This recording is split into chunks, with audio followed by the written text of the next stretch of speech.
would like to welcome everybody to the next segment in the ongoing series, Active Surveillance 101. This session is going to be on the imaging, the leading edge, with Dr. Correa from Fox Chase. Since we'll be doing the disclosure and other in the actual videos we're going to play, I just want to ask you to do a couple of things. First of which, if you would go into your name, you can do that by clicking on your name inside the your video and change or update it rather with your location, your country and or city and state. That would be helpful for us to get an idea of all who's participating. The other thing, since Mark will be mentioning, these are two recorded sessions. So if you will turn your microphones off and your cameras off throughout the presentations, that would be ideal. Several folks have left their cameras on, even though they've turned the microphones off, and then we get to see what you're having for breakfast. So it's a bit distracting while we're going through the presentation. And so with that, I will pass it over to Mark. Thank you for your steady hand, Joe.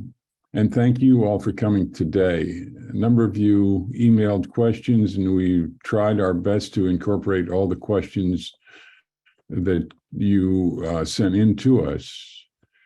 I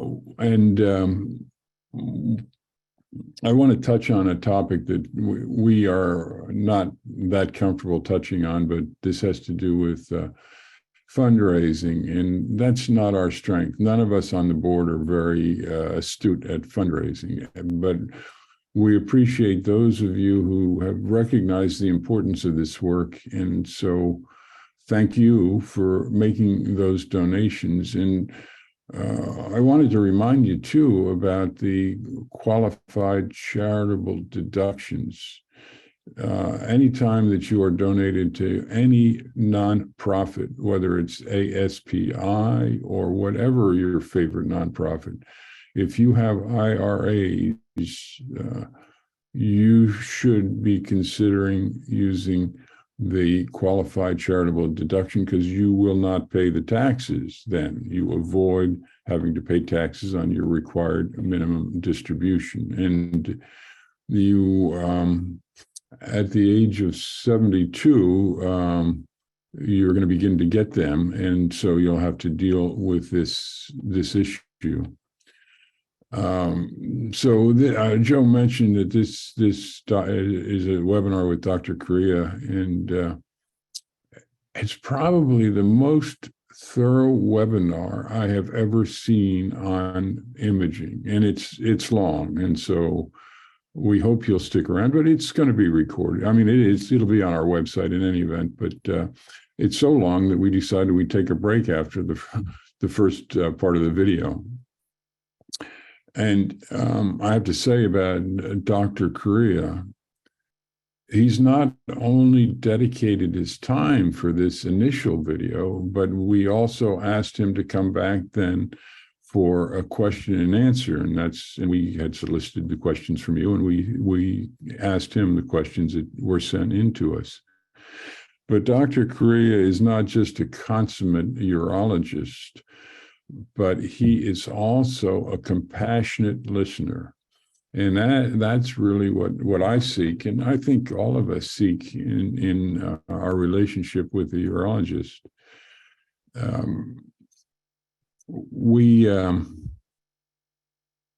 He also some of the things that you'll see in here are issues that we raised years ago, like the use of gadolinium. Dr. Correa in this webinar speaks of the use of gadolinium.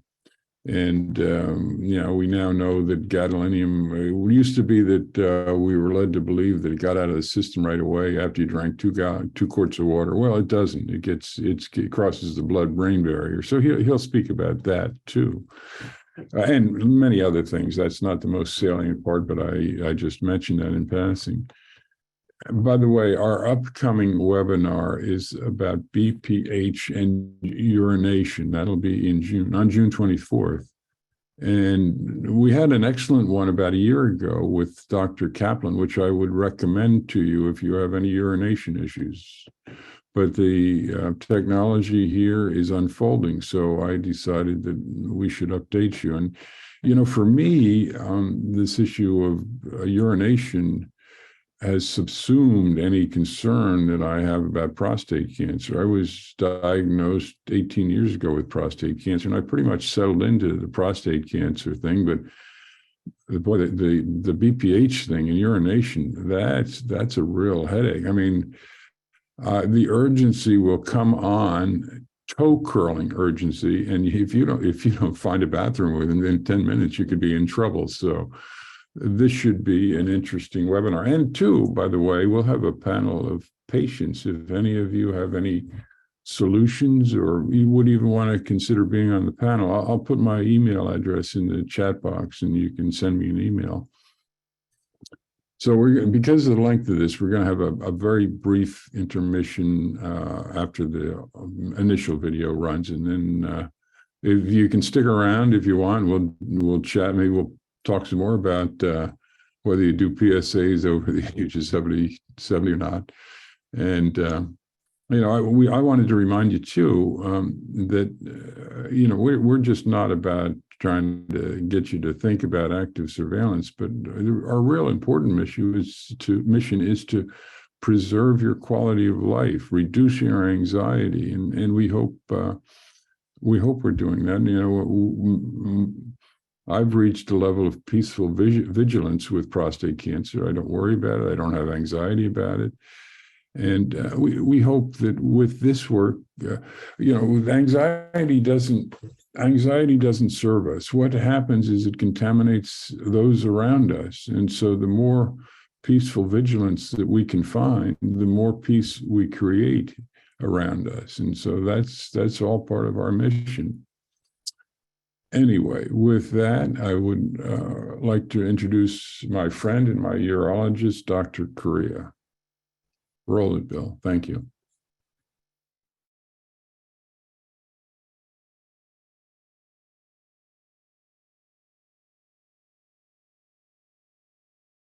Hi, everyone. This is Joe Gallo, board member of ASPE and also an advocate in the prostate cancer arena with ANCAN. I'd like to welcome you to another segment of Active Surveillance 101, AS 101. And as you may already know, this series has been created and sponsored by a coalition of both US and the Canadian support organizations. In just a moment, you're going to hear from Phil Siegel from one of our Canadian organizations, who will give an update over the objectives of this program. Today, the Active Surveillance Coalition is presenting another installment in its AS 101 series.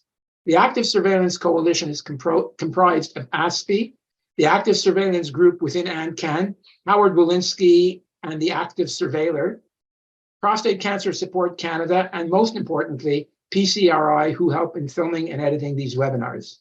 This webinar continues to feature Larry and Nancy White, a couple from New Mexico who have been through this journey and are a model patient team.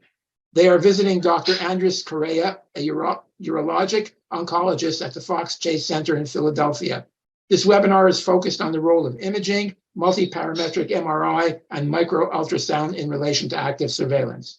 Let's begin the webinar now.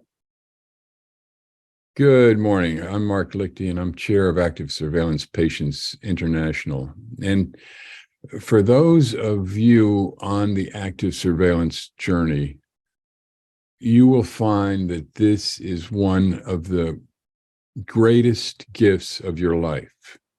You're going to meet people that'll walk this journey with you, and they will become friends for your life. Things have really changed so much in the past 18 years since I've been diagnosed with prostate cancer. Back then, one automatically got a biopsy. If they had doubled their PSA in 1 year, then you just got a biopsy. There was no MRIs or no other monitoring approaches that were available. Today, my urologist, Dr. Correa of Fox Chase, is going to speak about microultrasounds and MRIs. And I really want to say a word about Dr. Correa. Dr. Correa really understands the patient-doctor relationship. He understands the need to reduce our anxiety, to minimize intervention when not necessary, to minimize pain when not necessary. And I just wanted to say that he's always open to feedback from me as well. I'll bring him articles or give him information, and he's always quite open. And that's really what I'm looking for. And I suspect that you all too are understanding, wanting to find a doctor that really understands your needs. And I wanted to thank Larry and Nancy White. They've been real troopers on this Active Surveillance 101. If you check out our website, you'll see all of the Active Surveillance 101 programs, and they've done such a great job. We're also grateful to the Prostate Cancer Research Institute. Had it not been for the Prostate Cancer Research Institute, there would not be an ASPI, an Active Surveillance Patients International. There wouldn't be this coalition at all. And Mark Schultz, Alex, Peter Schultz have been such a support team for us in doing this video. They're editing, they've edited the video, and we really appreciate all the work that you've done. And I guess I feel a need to even thank my father for this active surveillance journey. He had prostate cancer, died of prostate cancer, died with over treatment of prostate cancer. And but for my father, I would not have been inspired to go on this active surveillance journey. And there is no question after 18 years that this is the journey that I should have been on. And so the whole arena of imaging is evolving, and it's exciting to be a part of it, and it's exciting to see what Dr. Correa has had to offer. He's very much a part of the evolution of the imaging area too. So with that, I'd like to introduce Larry and Nancy and Dr. Correa. Thank you. My name is Andres Correa. I'm one of the urologic oncologists at Fox Chase Cancer Center who specializes in prostate cancer. It's a pleasure to meet you today. Well, hi, Dr. Correa. I'm Larry, my wife, Nancy. We've been dealing with my prostate cancer here for a number of years. And Nancy has done quite a bit of research and educated me. And we're trying to basically get with you to figure out what we're going to do with active surveillance. One of the things that we've done is written some questions down so we don't forget. We get a bit nervous in these meetings.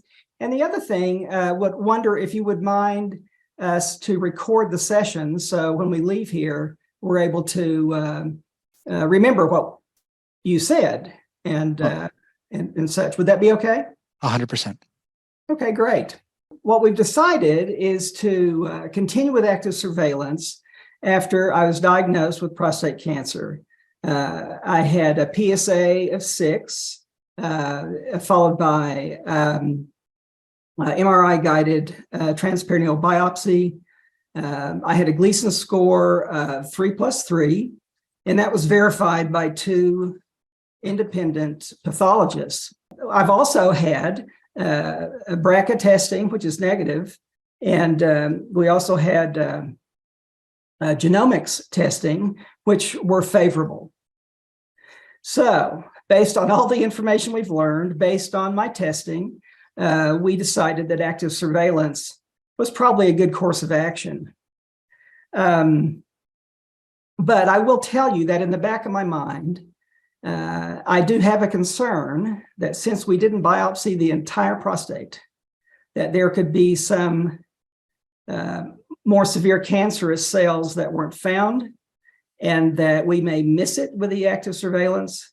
and then metastatic disease. So, I mean, that's kind of in the back of my mind. It doesn't stop me from this, but it is a concern that kind of sneaks in periodically. I know we're going to do PSA occasionally. I'm not sure how often you would recommend. I know there's different types of imaging. I know there's a possibility of another biopsy, but we're here to talk to you and see what your recommendations are for continuing with active surveillance. Sure, Larry, my pleasure. I think that, so my understanding of your story is the fact that you had an MRI that showed a concerning lesion. And when they did biopsy, the only area that they biopsy was the region of interest, meaning the lesion itself, that they didn't biopsy the rest of the prostate. Correct. Oh, Well, perfect. I think they took a number of samples that might have been random outside the area of interest. Oh, okay. So they Certainly did. Okay. Certainly they got I'm not sure how many samples that they took right Okay. now. 12 samples. Okay, perfect. Okay. So I think that there's something that people have been kind of looking into, which is when you have an MRI, and I imagine, do you remember the grade of the MRI lesion? If it was a 3, a 4, or a 5? PIRADS 4. PIRADS 4, perfect. So let's talk about that initially. I think that PIRADS classification is very important. So what PIRADS tells us urologists and patients is what is the chances that the area of interest, or that area that the MRI noted as abnormal, actually represents cancer. And the higher the number, the higher the chance it can represent cancer, and the higher the chance it can represent an aggressive cancer. And those aggressive cancers are what we call in our field clinically significant prostate cancers, is anything more than Gleason 6, or Gleason 7 and above. So we know that in about a PIRADS 4 lesion, there's about a 50% chance that it can be a clinically significant prostate cancer there. For someone with a PIRADS 5 lesion, that increases to 75%. So it's important to know that it's not 100%. A lot of patients come into our office thinking that they have cancer just because they have a abnormal MRI, but that's not the case. You need to do a biopsy to confirm cancer. So a lot of people do come very scared, kind of like women come in after they get an abnormal mammogram. They think that they have cancer, but really you don't have cancer until you have a biopsy. Okay. Then the next step is doing a biopsy, and then what to biopsy. And I think that's now that the field has kind of been moving towards less invasive approaches. Do we only need to biopsy the site of the abnormality, or we do what they did for you, which is biopsy the site of the abnormality, in addition to doing a random sampling of the prostate in case there's other cancers there? It's still pretty controversial. There was a randomized control trial that just was published from Scandinavia that looked at maybe just doing the site might be equivalent. The issue that I personally see with that is that if it's negative at the site, great. We don't have to worry about it. You're in that 50% group of patients that didn't have cancer, and we just do regular surveillance with PSA. Now, if it's positive, and let's say it's a Gleason 7 or a Gleason 8, the question is, how do we treat you? And I think that that's where the dilemma exists, at least in my mind, is because of the fact that I will not be able to give you a good treatment options without knowing what the rest of the prostate looks like. So to some degree, I cannot say, oh, you're a candidate for focal therapy, because if you have cancer in the other side of the prostate, then I'm under treating you. If there's more aggressive prostate cancer elsewhere, which can happen up to 10% of patients, we might be under treating you as well. So I think that for patients just getting the biopsy in that site is all good if it's negative, but if it's positive, they might be getting a secondary procedure. Does that make sense? Yes, it does. And, I mean, I had a transperineal biopsy. 100%. And, I don't know. We've heard both ways, but I mean, would you say transperineal is equivalent to transrectal, or would you prefer one over the other? Or so I'm a transperinealist. I do transperineal only. I mean, I'll try to take my bias out of here. We don't have any level 1 data that shows that one is superior to the other. Sensically and rationally, well, the transperineal approach is not going through the rectum, so the risk of infection it makes sense to be lower. And I think the retrospective analyses that have been done are showing that that's the case. In our experience here at Fox Chase, we haven't had a patient get infected with sepsis from a transperineal prostate biopsy. So I think that the numbers are holding. That number is supported by our quality collaborative, the PER collaborative, and that is also supported by the music collaborative. So although those data are retrospective based on prospective registries, I think the data is holding. The added benefit too is that there's no rectal bleeding. There's a subset of patients that will have significant rectal bleeding from the transrectal prostate biopsy. And I think that doing a transperineal approach just avoids that. There's no question about it. We're not going to the rectum. There'll be no laceration of internal hemorrhoids. The trick comes in with the procedure and the discomfort associated with it. So I would say that the transperineal approach, in my opinion, might be a little bit more uncomfortable when it comes to the numbing aspect of it. So numbing hurts more, but the biopsy hurts less. So I think that getting the numbing performed, I tell my patients like going to the dentist. Once I numb you, you're not going to feel a thing, but the numbing is going to hurt. Right. And that's because numbing that muscle is no way for me to go around not being able to cause discomfort when the needle goes into that levator muscle. We have done a study here at Fox Chase that have looked at men that had done transperineal alone versus getting the transrectal and the transperineal. And our data shows that patients that had first the transrectal and then the transperineal, for the transperineal was more uncomfortable, at least in the numbing. So we have data to support that. But again, my opinion to my patients is that, I mean, we're taking a little bit of discomfort through 30 seconds of getting the numbing to avoid some serious consequences such as sepsis and rectal bleeding. So Exactly. I hope that answers your question. Yeah. Yes. Well, is the multiparametric MRI, is that the gold standard now? So for imaging, it is as of now. Now the question is that can we avoid the gadolinium contrast, which is the concern a lot of patients. So Right. just to put some context in there, there's been some reports on the fact that patients that have repeating gadolinium, it deposits in the cerebellum. And there is concern the fact that the deposition might lead to some neurological deficits. We don't have that answer at this point. We don't have any data showing that actually there's a causation saying this deposition in the cerebellum actually leads to Parkinson-like symptoms, dementia, or anything like that. We don't have that data. But the concern is there because, well, it's probably not a good thing for something to be depositing there. If it's going to cause harm or good, we don't know. The question is, do we need gadolinium? And the answer is not for most, but yes for some. And let me explain that. So I think that the data looking at biometric, so just doing the contrast without doing the gadolinium, shows to be a very good test in identifying the concerning lesions. So a standard PIRATS 4 and a PIRATS 5 lesion should be identified properly doing just a biometric MRI, meaning no gadolinium. Is where we have those intermediate lesions, especially those PIRATS 3 lesions that highlight with contrast that then become a PIRATS 4. Mm-hmm. And so those are the ones that gadolinium might be useful. The other place where gadolinium is very, very useful and is actually needed is in patients that already had treatment, either by radiation or focal therapy. It is impossible to know if the cancer has come back without having gadolinium because the diffusion weighted images are just not accurate enough to tell us that. So we need to see if the tissue is taking up the contrast where the ablation was taken. So I think that for those patients, gadolinium is needed. For most patients, probably not, and especially in the fact that we use an MRI for screening mainly. I think that in the future, we're going to move to biometric MRIs, meaning that no contrast, and only use it very sporadically in patients that either have these lesions that appear to be intermediate or in the patients that had treatment that we need to know if they had a recurrence or not. Right. Has there been any change in or improvement of the gadolinium contrast? So, I mean, there's been different agents that have been put out there. The reality is that we don't have data showing that one agent deposits less than others. I mean, we have natural elements depositing in our bodies all the time, that we have fluoride in our teeth, we have iodine in our thyroids, and they don't cause any harm. Actually, they're useful for health.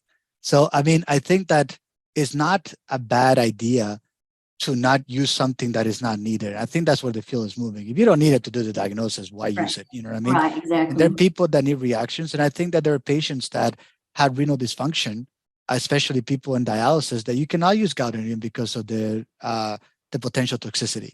And while low is not zero, so for those patients, you can definitely use the biometric MRIs and still get a very good diagnosis. Is the MRI, is it pretty accurate? Is it? It is. I mean, it's very good. So the data shows that MRI picks up about 90% of clinically significant prostate cancers, and about 10% of cancers will be missed by MRI alone, 10 to 15%. That was the data that the NCI published. So that goes to the question about using the systematic biopsies or the random biopsies in addition to just doing the targeted biopsies, that they showed that by doing those systematic biopsies, you identified 10% more cancers, clinically significant prostate cancers, if you just did the biopsy at the region of interest.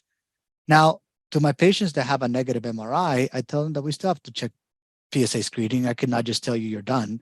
But I think that the chances that we're going to miss something very, very aggressive is very, very low. Does it take a specialized radiologist that specializes in pelvic readings to do it, or can any radiologist read?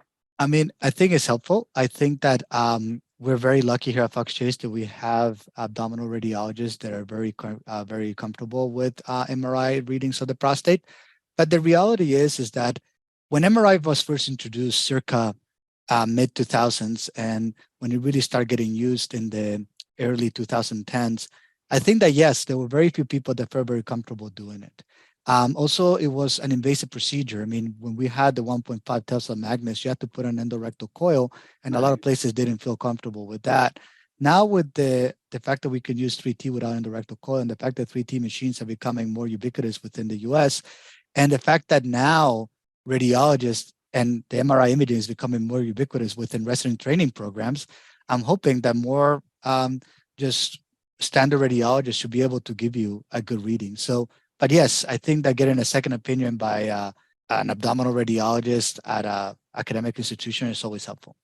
Right, especially if it looks a certain aggression. Exactly, yeah. Yeah. Well, I mean, do you think there are enough the radiologists around the nation that it should be something that one would look for, or? Yeah, I mean, I think that just like the Gleason score, I think that getting a second read from an MRI should not be hard. I think that, I mean, even in most places in the US, there should be a radiologist that feel very comfortable. And again, what I'd caution my patients is that where people get held up is in the intermediate lesions, the ones that are likely to be a very small focus of Gleason 7 prostate cancer.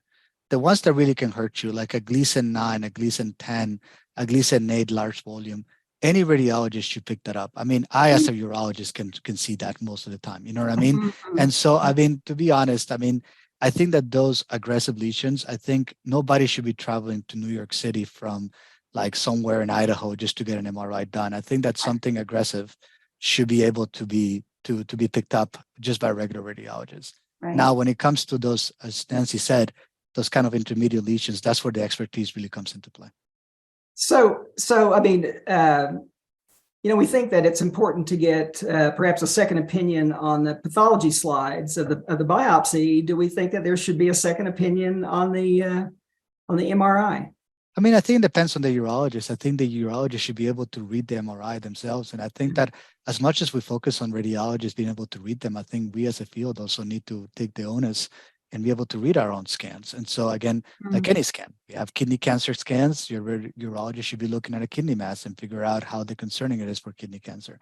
And I think that we as urologists, we can actually put things more in context than a radiologist can. We see the PSA, we see the patient, we see the age. I think that if anything is the onus should be on us urologists to be able to look at those images and figure out first if there's of high enough quality, if the PIRADS 2.0 classification and standards were met, and two is the lesion there actually something that we need to biopsy or not.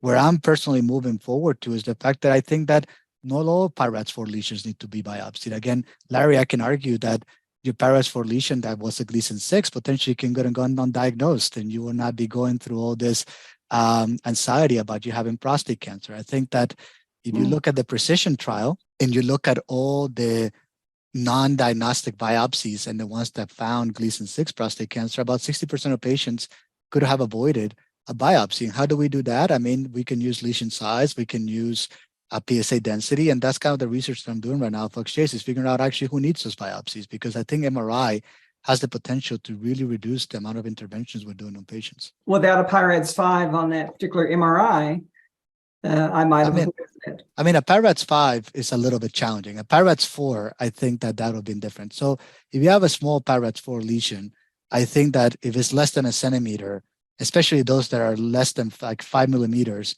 I mean, hitting those, even with fusion biopsy, is extraordinarily difficult. You know what I mean? And I think those are the lesions that if a very, very small focus of Gleason 7 is there, the chances of that hurting you are really, really low.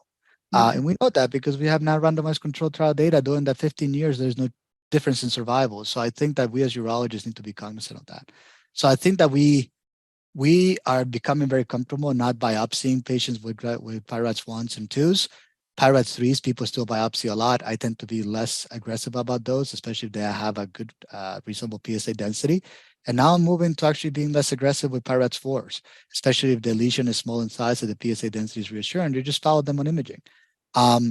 Because again, prostate biopsies, even a transperineal prostate biopsy is not free of risk. You know what I mean? And I think that patients don't like them.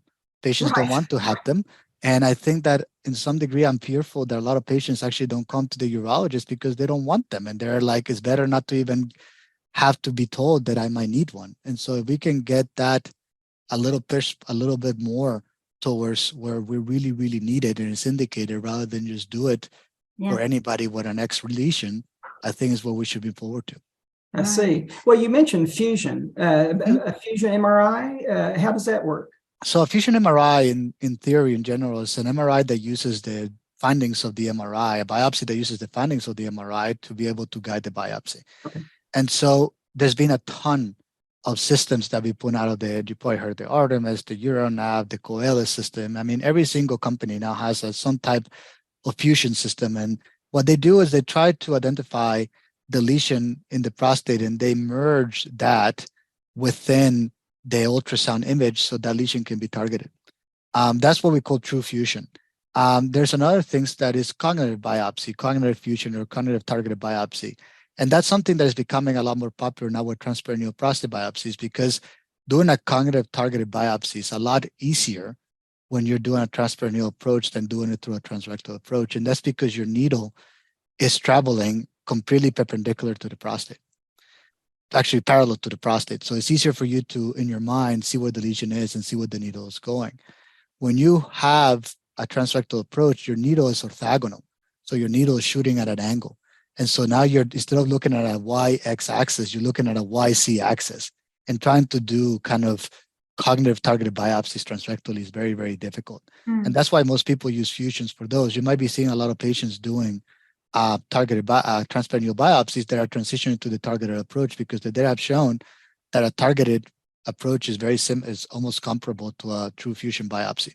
So a targeted transperineal, very similar to a fusion transrectal. Now, microultrasound, what is that? And is it going to replace an MRI or does it complement the MRI or? So I think that it is both. I think that replacing is a little bit of a pipe dream right now. Let's talk about microultrasound. So microultrasound is a high frequency ultrasound. So our standard ultrasound probe that we use to just, in a way, identify the prostate, measure the prostate, that's usually between 8 to 12 hertz. The microultrasound goes up to 29 hertz, and that allows you to start looking at more resolution within the prostate. So you can see lesions, kind of like you can see on an MRI. And that allows you to be able to identify patients that potentially can have concerning lesions that are deemed necessary for biopsy. Now, the advantages of microultrasound is the fact that you don't have to go in a tube for 20 minutes. And for those that are claustrophobic, that's nightmare. And so for those patients, it's very, very advantageous. Two is the fact that you don't have to have the gadolinium test that people don't like getting, and for the right reasons. Or two, for people that have pacemakers, that have metal in their bodies and stuff like that, that they cannot get an MRI for. Now, today, microultrasound cannot replace MRI. We don't have enough quality data to show that it does. We have a lot of clinical trials on MRI showing that it's a good test for detecting clinically significant prostate cancer. We have a lot of retrospective data showing that microultrasound might be equivalent. There is a clinical trial that Dr. Klotz is leading out of Toronto called the Optimum trial that is looking at microultrasound alone, microultrasound plus MRI versus MRI fusion biopsy. And that is going to answer some of your questions, Nancy. Is microultrasound good enough to replace MRI? So comparing the microultrasound only versus the MRI only arms, or is it going to be additive with that middle arm cohort where you're going to do microultrasound plus the MRI? I can tell you that in my experience, the sensitivity of the microultrasound is higher, but that means that we biopsy a lot more lesions that end up being negative or Gleason 6. So I think that in that regard, it's a very helpful test when it's negative. And that's usually what our how we use it at Fox Chase the most is for those men that have a negative MRI or have Gleason 6 prostate cancer, but they have this pesky PSA that keeps rising that is making the urologist very nervous. And so that's what we use it for, because if the microultrasound is negative, then the chances you have something aggressive there is really low. And in some patients, we combine it with other biomarkers to help us either add more confidence to that test. So I think that it's a very useful test. It's limited. I think that anterior zone tumors are still difficult to visualize with the microultrasound. The peripheral zone is excellent, but although the company has made updates, we have a better way to visualize the anterior zone, but it's not perfect. And I don't think it's even close to MRI yet. But again, time will tell. With further updates, I think that will get better. But I think the technology is here to stay and hopefully becomes more ubiquitous within the US. Is there any risk of sepsis from? No, I mean, the problem is that, so yes and no. So if the microultrasound is being used only for a diagnostic tool, just like an MRI, the risk of sepsis is low. It's zero. There is no sepsis. Right. However, in a lot of practices, they do a biopsy based on what the microultrasound results do. So depending on what type of biopsy is being done, well, the risk of sepsis is there. So if they do a transrectal biopsy, the risk of sepsis is 2%. If they do a transperineal prostate biopsy, the risk of sepsis is a lot lower. So it depends. I can tell you that in my personal experience, doing transperineal prostate biopsies with the microultrasound is a little bit challenging. Not impossible, but a little bit challenging. But because the device was in theory made for transrectal prostate biopsy. So I think most people that are using the device for biopsies are doing it transrectally. We do them transperineally, but that's with added effort. And typically we do just the targeted with the transperineal with the microultrasound probe, and then we use the standard probe to do the rest of the biopsies we need to do. Right. So as we're moving along and doing periodic PSAs, how do we decide when to do imaging? And I think the imaging piece, you've kind of told us, is a PIRADS 5, you're going to get a biopsy. But so how do we know with our PSAs, and then moving on to the imaging, and then to the biopsy? How do we know? How do you determine when you're going to move toward imaging? Exactly. No, that's a good question. So we don't have any I mean, there's protocols available, but they're institutional protocols, and the institutional protocols that are available that people quote all the time are very aggressive protocols. You know what I mean? They're like the Hopkins protocol. You get a prostate biopsy like almost every year, regardless of what you have, just because, again, these protocols were developed when we didn't know active surveillance was safe. And so they were very, very conservative. There is no guideline that tells us what to do. So it becomes a physician and patient discussion about when to do an imaging test, when to do a PSA test, and when to do another prostate biopsy. I can tell you that, to me, it depends on a couple of things. How much Gleason 6 scores you have in your prostate. If you have one less than 5%, then my excitement to do a confirmatory biopsy within a year is low, especially if your PSA is staying pretty much stable. If it's several cores of Gleason 6, we know that your risk of upgrading is a lot higher. So that patient, I might be asking them to get a biopsy, at least a confirmatory biopsy within a year, versus someone that has lower volume cancer, I might skip it to 2 years. I think that once you get that confirmatory biopsy, which is the one that confirms the fact that you don't have more aggressive cancer, and that is typically done within 6 months to 2 years' time, then you become more lenient. I think that you start figuring out what the natural history of the cancer is. If you don't have an increase in volume, and you have an MRI that doesn't show a lesion getting worse or no lesion at all, you can push the biopsy 3-4 years down the road, as long as there's nothing exciting happening with the PSA. But that becomes a very individualized decision. Also becomes the age of the patient. I mean, you're a 50-year-old, you might be a little bit more conservative than someone that is 75 or 80, you know what I mean? Because their risk tolerance is a little bit higher, you know what I mean? The 80-year-old might say, yeah, if I have a Gleason 7 prostate cancer, I might not want to treat it. So why diagnose it? You know what I mean? Just yet. Versus a 50-year-old might have a completely different sense. So I think that there's a lot of things that go into that discussion about when to do it. And it becomes a very kind of negotiation to some degree, an agreement that comes between the physician and the patient. But it sounds like imaging is moving in a direction where we almost don't need the biopsy. But I mean, so how frequently would we be doing the imaging? So, I mean, I think that imaging I mean, I'll probably get it within a year or 6 months, depending on how the lesion looked. Then I'll be careful with saying that we should just use imaging for just following people in active surveillance. And the reason is because I typically, and maybe it might be my practice, but I typically diagnose people with aggressive cancer outside the lesions. And so I think that it's a combination of things. I mean, no one wants to get a biopsy. Everybody's afraid of getting infected. I think that moving to a transperineal technique will at least alleviate some of those concerns. I mean, the invasive nature of the test doesn't change. But I think that the fact that we might have aggressive cancer out there that the MRI might not pick up is not insignificant. And I think that will be a disservice to patients not to be able to do a biopsy at least a couple of years around to make sure that we don't miss that window of treatment. And as I said, is that it's not just because the cancer is going to spread, but it's because of the fact that as the cancer gets more aggressive, you require more treatment. And a favorable intermediate risk prostate cancer requires less treatment up front than an unfavorable or than a high risk cancer.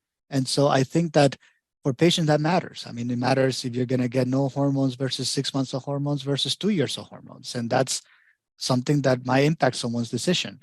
From a radical prostatectomy situation, we don't have to hormones, but it depends how many people are going to require salvage radiation, and that matters. So I think that as a discussion with the patient, I mean, every patient has what we call the risk tolerance. Some people might say to me, taking the hormones doesn't matter, so I don't want to know just yet or need the biopsy. For somebody, it might actually really, really matter.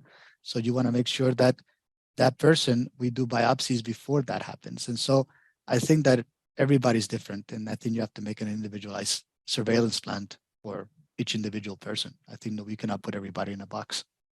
Okay, well, on the transperineal, you think it's safer. Do you think that it is better, that it gets anterior tumors better than the transrectal? And the It's other better. do you think that the transperineal biopsies today are safer, easier done than perhaps techniques that were used a number of years ago?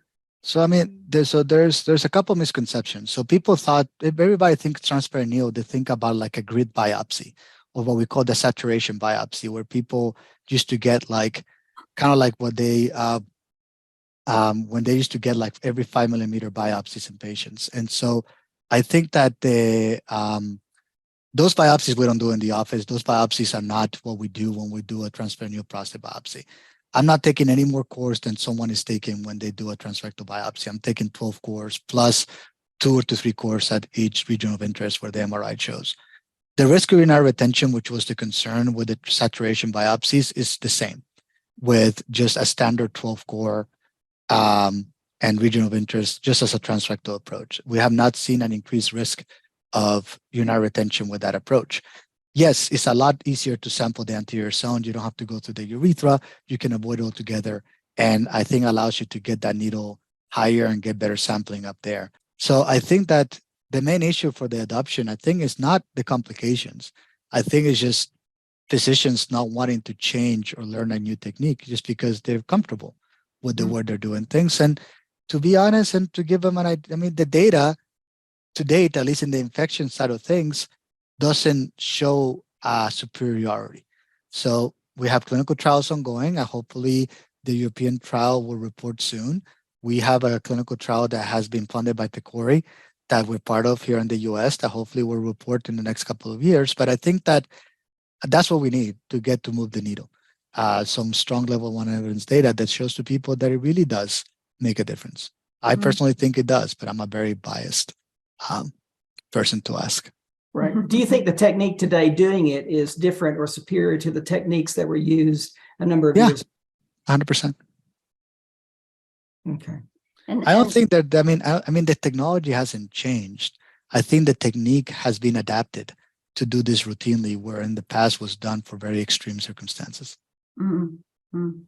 And if someone wants to get a transperineal biopsy, how does a patient find somebody? We just have to ask. I mean, I think that we have plenty of urologists around our area that do them. I think having patients and patient advocates pushing for it, I think has been tremendously helpful because we've seen an increased uptake on people doing transperineal prostate biopsies within our own collaborative. In Pennsylvania, the uptake over the last 2 years has been immense. Our transperineal prostate biopsies have increased by 50%, which is not seen anywhere else. So I think that, to be honest with you, by having patients ask their physicians if they offer it or send them somewhere else, that's going to get doctors to start doing them. And yes, I mean, there's plenty of people that do them. I mean, I hope that with the new trainees coming out being more comfortable with transperineal approaches, they're going to be the new workforce that comes out. And I can tell you that the majority of our trainees, that being fellows or residents, are not doing transrectal biopsies when they go into practice. So at least there's a good number of people coming out of Temple and Fox Chase that are not going to be doing transrectal prostate biopsies. So I think that's moving the needle. Good news. Yeah, well, I'll tell you, you've been so helpful today. I think you've just about answered all of our questions. But I have another imaging question, I think, and I don't know. What's it? PSMA? Is that what it is? Yeah, PSMA. You know, we don't know a lot about it, but I mean, it sounds like an excellent way to follow someone, or someone has a recurrence. I mean, what do you think about that? So PSMA PET is a radioactive ligand that it binds to the PSMA protein in the membrane of prostate cancer cells. So it's very specific to prostate cancer. Now, it's a very, very useful staging test, meaning to figure out if someone has prostate cancer outside the prostate itself. If it's in the lymph nodes, it's in the bone, it's in the liver, in the lung, something like that. I think that in the low risk, intermediate risk setting, the data on the PSMA positivity being associated with clinically significant prostate cancer is still developing. I'll put it that way. It's not a clear-cut thing. There are some countries in Europe that are using fusion PSMA MRIs. So they're combining MRIs with PSMA PETs and making sure that the lesion that is being seen on the MRI is also PET positive. And that will be helpful to reduce those people that have benign lesions. And I think that that's going to help reduce the amount of unnecessary prostate biopsies. I think that in following patients with active surveillance, I don't think a PSMA PET is going to be terribly helpful in telling us if we're going to biopsy or not, because we know you have prostate cancer. So just having a PSMA positive prostate lesion is not going to tell you more than you probably already know. But I think that in the landscape of treatment, especially for those with very high risk prostate cancer, is changing. I mean, the data shows that surgery has not been shown to be advantageous for men with node positive disease, and radiation has. So in my clinic, if I have a patient that has node positive disease, that PSMA PET, they don't get surgery because there's no data to support that. Might data come up in the future? Maybe, but not current. That's not the standard of care right now. And I think that it makes sense. I mean, if you have disease that is metastatic, doing a very localized approach such as surgery doesn't make a lot of sense. You want to get radiation and most likely some systemic therapy in the form of hormones to be able to cure that cancer. So I think that in the staging setting is very, very useful. I think when it gets combined with MRI, is going to help us reduce the amount of patients that are going to avoid a biopsy, those that have PIRADS 4 lesions and those that have maybe a PIRADS 5 lesion that is just because of focal inflammation or something like that, focal prostatitis, that is not PSMA positive. So I think that it has some role, and I'm excited to see where it takes us in the future. Do you have any more questions, Nancy? No, I think some other people might have some questions. Right. Well, thank you very much. I mean, it's just my pleasure. So clear in these answers. It's just wonderful to talk with you about this. Thank you very much. No, my pleasure. That was outstanding on all of your parts. My head is exploding. That was such a wonderful primer on imaging, and I knew that this would be good. And two, I just wanted to compliment you, Dr. Correa, on your very intelligent approach with regard to gadolinium. The gadolinium issue is something that ASPI raised years ago when we were first formed, and I think we were kind of scoffed at for even speaking of it. But based on what I heard from you, it is a real thing, and it is something that people need to be aware of. And so you have a very advanced approach to minimizing that. And I've always been appreciative of the fact when I've dealt with you, and you've been my urologist for a couple of years now, I've always appreciated the fact that you're you're very aware of trying to reduce my discomfort, my pain, and my anxiety, and that the patient needs. What you offer is what the patient needs, an awareness of the patient's anxiety. Now, because you filled my head so much, I kind of need some clarification. You spoke of the targeted biopsy versus the fusion biopsy. Could you kind of review that for me, because I wasn't able to capture all the notes I wanted to capture? Sure. So fusion biopsy, when you talk about fusion, you're using a fusion system. So you're using some kind of technology to allow you to fuse the MRI images to the ultrasound.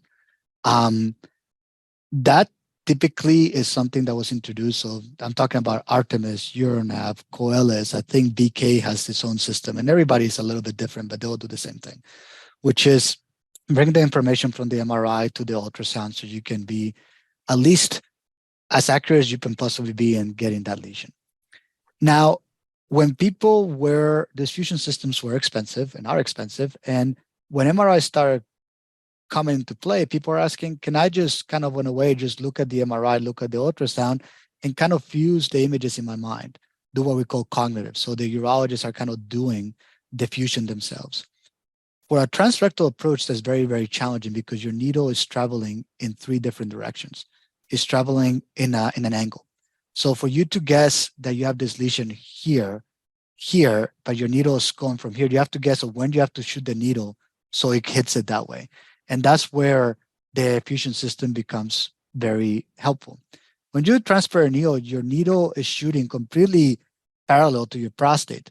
So it's easier for you to visualize the MRI and see where your needle is and where it's going to land. So aiming is a lot easier in that case. So a lot of the data coming out here from doing transperineal technology have shown that doing true transperineal fusion, which is using one of these software and instruments to help you note that get the lesion, or having the urologist do it cognitively, they're very, very comparable. So that means that the urologist doesn't need to invest into a new completely system to transition to transperineal prostate biopsy. And I think that will be helpful because then people will be more happy to adopt this technique. They're less likely to adopt it if they have to pay another $100K to be able to add the transperineal fusion system. That makes a lot of sense. And thank you. That was very helpful. With regard to minimizing the imaging, whether it's microultrasound or MRIs, is there anything beyond the crude tool of the PSA that might be helpful in minimizing that? Urine tests, blood tests, things of that nature that might be helpful in minimizing the number of imaging tests. Yeah, I think that the imaging is can be a helpful, it can be a curse. You know what I mean? I tell my patients this all the time. There's the people that have a very low volume Gleason 6 that have a PARADS 4 lesion that probably get more imaging and more biopsies than the guy that never had the MRI that had the same biology and the same biopsy done or had a negative MRI. And the reason for that is because once you see something on an imaging, you have to follow it. So I think that you just have to be mindful about the information you're getting from the biopsy and the information you're getting from the MRI. And I think that if your lesion is negative on biopsy, then it's negative on biopsy. You don't have to keep trying to beat the same horse multiple times to prove that that's the case. The issue with the other testing is that you are at risk of getting conflicting information, and that can be very disconcerting to patients. So for instance, I had a patient, I think was sent by NCAN to me, that had low volume Gleason 6 and had a Decipher score that was high. And the guy's losing his mind thinking that he needs to remove his prostate. The reality is that those tests are not validated in the active surveillance setting. And I don't know what they actually add to the equation. It just goes against everything that we know. And so for the patient, it creates anxiety. For a lot of the treating urologists, it creates anxiety. And so I think that we have to be careful about how we order these tests and how we interpret them, because it can be contradictory and sometimes information overload. I think that a PSA density, the PSA gets poo-pooed a lot, but it's not as bad as we think it is. And I think the PSA density is actually a very, very good measure. And there's a lot of data to actually support that more than for a lot of the other things that we have available in the market. Excellent. Thank you. I don't have any more. Joe, do you have any questions? I wanted to comment only because Mark and I share the the same opportunity to have Dr. Correa as our primary urologist. And but I really appreciated the presentation. It was excellent, or the discussion. It was excellent. Is there anything further to be said about, like the liquid biomarkers like SELECT or EXO? Yeah, I mean, I think that those liquid biomarkers are very helpful in the patients that have this kind of like very temperamental PSA, let's put it that way. Is these PSAs that keep going up or are elevated, and they have had MRIs, they had like 4 prostate biopsies, and the urologist doesn't know what to do because the PSA makes them nervous and making the patient nervous. And I think that those tests are very, very helpful when they're negative. And that's because as the microultrasound, the sensitivity of those tests is really, really, really high. So when they're negative, the chances that you have something there aggressive are really, really low. Now, the problem is the other side of the coin. When it's positive, it's not really helpful. So I think that those tests are very, really helpful when they're negative. They're not very helpful when they're positive. And I think they have to be taken for that. But I think that eventually, I think that things are, if we're going to try to minimize the amount of prostate biopsies that we're doing on patients, I think that eventually, before you do a prostate biopsy on anybody, you're going to have a combination of maybe an imaging modality and some one of these tests. And the fact that if you have a positive negative, maybe you consider not doing a biopsy. You have 2 negatives, great. You can go to maybe PSA every 3 years or something like that. And that's because you still worry about the 10% that you didn't pick up with the MRI alone, with the imaging. So I think that moving forward, there's going to be a combination of both being used before we go just reflexively to biopsy, which I think we're making tremendous strides. You know what I mean? Like, it was not long ago that everybody with a PSA greater than 4 was getting a biopsy. Now we do MRIs before we do biopsies. Now we have grading systems, and we have limited amount of patients that get biopsies just based on PARADS categories. And now we're even saying, hey, does everybody that have a PARADS lesion really needs to be biopsied? And eventually we're going to add things. So I think that the fact that we're moving and putting more kind of forks in the road before the decision of prostate biopsy is done is, I think, it's excellent. I think it's excellent for our patients. That's really good, and Mark, I'm sure you agree with me as well.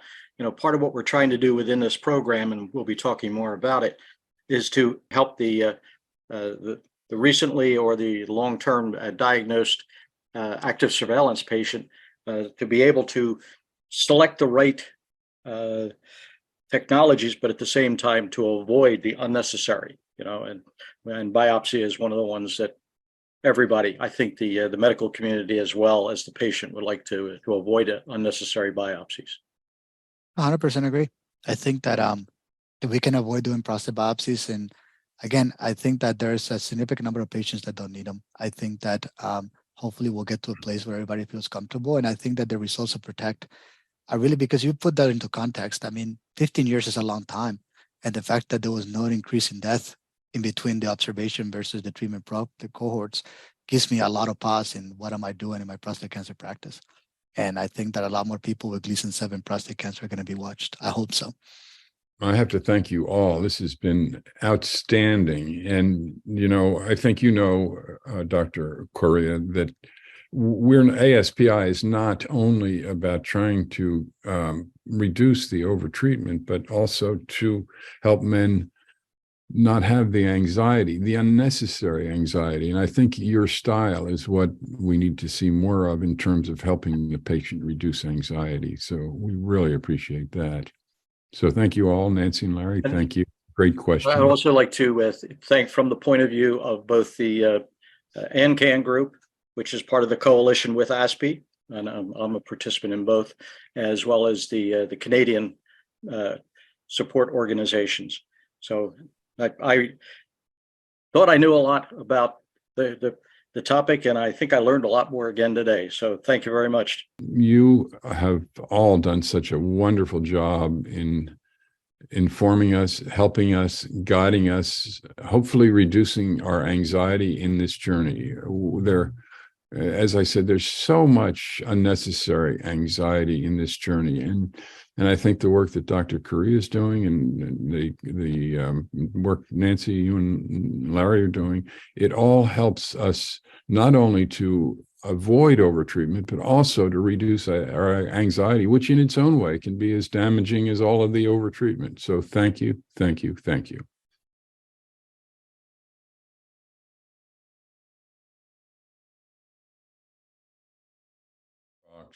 So we want to there's about another 45 minutes of question and answers, which are excellent. But we want to give you a chance to take a pee break or do some Kegel exercises or whatever pleases you. So we're going to come back in about 3 or 4 minutes, but we're going to chat here for those that are interested in talking about a couple of different topics. We talked earlier before you all got here. We spoke about, do we do PSAs after the age of 70? But there's another topic, and Howard, you've written about this with regard to the leave of absence with Dr. Epstein. And one of the things that ASPI has repeatedly encouraged is getting second opinions. And so we've always said, okay, send the slides to Dr. Epstein. Well, it turns out Dr. Epstein is taking a leave of absence from Johns Hopkins.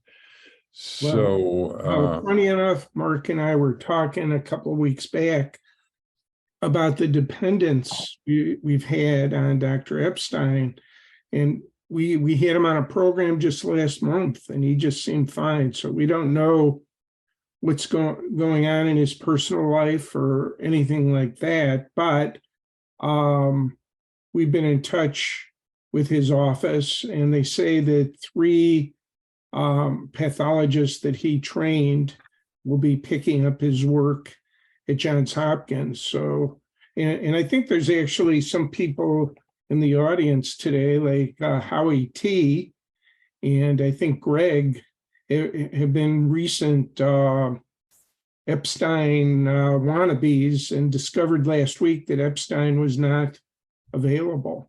So I don't know if either one of those guys can add anything. I think Howie T, if he's still there, had some interesting experience. Also, I would mention another doctor, if you want a second opinion, is Dr. Ming Zhou, Z-H-O-U, at Tufts. And where did I get his name? Well, I've dealt with Dr. Epstein in a number of programs, and one of them he couldn't make. And so he had recommended Ming Zhou. Ming Zhou is a very, very good pathologist in chief. But Howie T, my counterpart in Jersey, what was your experience in the absence of Dr. Epstein? It was excellent. I mean, I spoke to a Dr. Baraban, who was a protege, like you said, of Dr. Epstein. And I was very comfortable with him. He spent about 30 minutes with me. And you guys know me, I could have spent 3 hours. I had a lot more questions, but we're not going to let you do that today. Yeah, of course. No, he never should. But he patiently answered my questions. I checked out his credentials and his background, impeccable, as you would imagine. So, of course, I'm wondering, am I missing out? But, I don't have a reference, but I might have spoken to Dr. Epstein. I can't even recall, a few years ago. So I don't have a frame of reference in him, in his knowledge base or what have you relative to Dr. Epstein. But I personally felt, like I said, very comfortable and confident in speaking with him. He was patient in fielding my questions, and it was a positive experience. I should point out that one of the things that made Dr. Epstein so unique was that he would talk to patients. Pathologists generally, if you can generalize, are introverted and don't like to talk to patients. And I could tell a joke about it if I could remember it, because I wrote about the future of pathology, and Epstein was a perfect example of how the pathologist in the future is going to have more patient contact. But I'm trying to remember the joke, how it went. How do you tell the difference between an extroverted pathologist and an introverted pathologist? Well, the introverted pathologist, when he talks to you, stares at his shoes, and the extrovert stares at your shoes. So there you go.